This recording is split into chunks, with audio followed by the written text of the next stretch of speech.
तो दोस्तों फाइनली मैं आपको वो गुड न्यूज देने जा रहा हूँ जिसका इंतजार हम लोग काफी समय से कर रहे थे।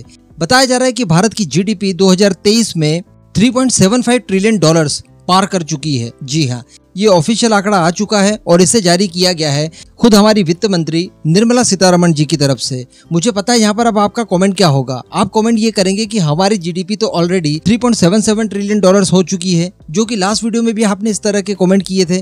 तो मैं आपको बता दूं कि ऐसा नहीं है। भारत की जीडीपी पहली बार 3.75 ट्रिलियन डॉलर्स के आंकड़े को पार की है। इससे पहले इतना आंकड़ा हम लोगों ने कभी भी नहीं छुआ था। वो किसी तरह की कुछ मिसअंडरस्टैंडिंग थी जो कि आईएमएफ द्वारा की गई थी। तो आई होप कि अब आप इस तरह के कमेंट जीडीपी संबंधित किसी भी वीडियो में नहीं करेंगे। अब आपको थोड़ा सा याद आ रहा होगा, 2-3 सप्ताह पहले मैंने आपको एक वीडियो बनाकर बताया था जिसमें हम लोगों ने डिस्कशन ये किया था कि 2022 के आंकड़े आ चुके हैं और 2022 में जो हमारी नॉमिनल जीडीपी रही है वो रही है 3.5 ट्रिलियन डॉलर्स, और ऐसा भारत ने पहली बार किया है। और ये इन्फॉर्मेशन दी गई थी मूडीज की तरफ से। इसी के साथ साथ मूडीज ने ये भी कहा था कि आने वाले 5 सालों तक G20 के जितने भी देश हैं जो कि दुनिया में सबसे ज्यादा अमीर माने जाते हैं, उनमें से कोई भी ऐसा देश नहीं होगा जो अगले 5 सालों तक भारत को सरपास कर पाए। यानी इकोनॉमिक ग्रोथ भारत की अगले 5 सालों तक बहुत ज्यादा होने वाली है और G20 के सभी 20 देशों में से भारत ही एकमात्र देश ऐसा होगा जो कि बाकी सभी देशों को पछाड़ देगा जीडीपी ग्रोथ रेट के मामले में। इसी के साथ साथ बताया जा रहा है कि ये 5 साल वही निर्णायक होंगे जब भारत की जीडीपी ऑफिशियली जापान और जर्मनी की जीडीपी को पीछे छोड़ देगी और हम लोग दुनिया की तीसरी सबसे बड़ी अर्थव्यवस्था बनकर उभरने वाले हैं। फिलहाल की बात की जाए तो हमने यूके और फ्रांस जैसे 2 दिग्गज देशों को हरा दिया है। अब थोड़ा बहुत अंतर बचा है भारत की और जर्मनी की जीडीपी में। इसके अलावा एक और कॉम्पिटिटर बचेगा जापान, उसके बाद फाइनली हमारा नंबर आ जाएगा, उसके बाद अमेरिका, चाइना और इसके बाद तीसरे नंबर पर भारत की जीडीपी होगी। अब जब ये सारी चीजें घटित होंगी तो डेफिनेटली भारत के अंदर जो फॉरेन डायरेक्ट इन्वेस्टमेंट है इसके चांसेस बहुत ज्यादा बढ़ेंगे। दुनिया के इन्वेस्टर्स की नजर सडनली भारत की अर्थव्यवस्था खींचना शुरू कर देगी, कर चुकी है एक्चुअली। लेकिन जब हम लोग नंबर 3 की जीडीपी बन जाएंगे उसके बाद ये सारी चीजें और ज्यादा आसान हो जाएगी। लेकिन इसी सब को लेकर कुछ भ्रम फैलाए जा रहे थे, जिस भ्रम का निवारण मैंने आपको कल रात की वीडियो में करके दिया था।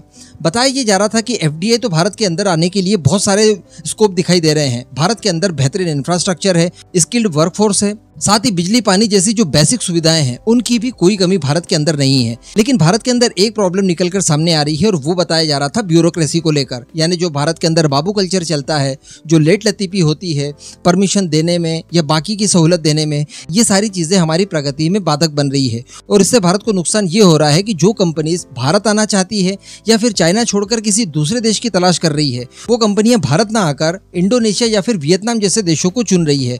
और पिछले कुछ आंकड़ों में देखा भी गया है कि इंडोनेशिया और वियतनाम ने एफडीआई के मामले में भारत को काफी बड़ी चुनौती दी भी है। लेकिन इसके निवारण के लिए कल क्या वीडियो बताया था, और वो वीडियो था वियतनाम से संबंधित, जिस संबंध में मैंने आपको बताया था कि वियतनाम के अंदर जो बेसिक चीजें चाहिए होती किसी भी इंडस्ट्री को ग्रो करने के लिए या कम से कम चलाए रखने के लिए, वो सारी चीजें वियतनाम उन कंपनीज को प्रोवाइड नहीं करवा पा रहा है, जिसमें बिजली की समस्या सबसे बड़ी निकलकर सामने आई थी।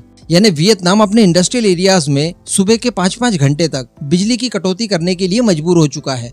तो बताइए आप क्या ऐसी परिस्थिति में कोई भी निवेशक वियतनाम के अंदर निवेश करना पसंद करेगा या फिर भारत जैसी सुविधाओं को छोड़कर वियतनाम जैसे देश में जाना चाहेगा? अगर बात की जाए इंडोनेशिया की तो उसको लेकर ज्यादा कोई खबरें तो खैर नहीं आई है, लेकिन इतना फिर भी कहा जा सकता है कि भारत के कंपैरिजन में इंडोनेशिया भी कहीं नहीं टिकता। और अंततः ये सारी चीजें भारत की ही झोली में आने वाली है। आने वाले कुछ ही समय में हमें इसके परिणाम भी देखने के लिए मिल जाएंगे। लेकिन फिलहाल की सबसे बड़ी खबर यही है कि भारत की जीडीपी पहली बार 3.75 ट्रिलियन डॉलर्स तक पहुंच चुकी है। इस पूरे मुद्दे पर अब आपका जो भी मानना हो नीचे कमेंट करके जरूर बताइएगा।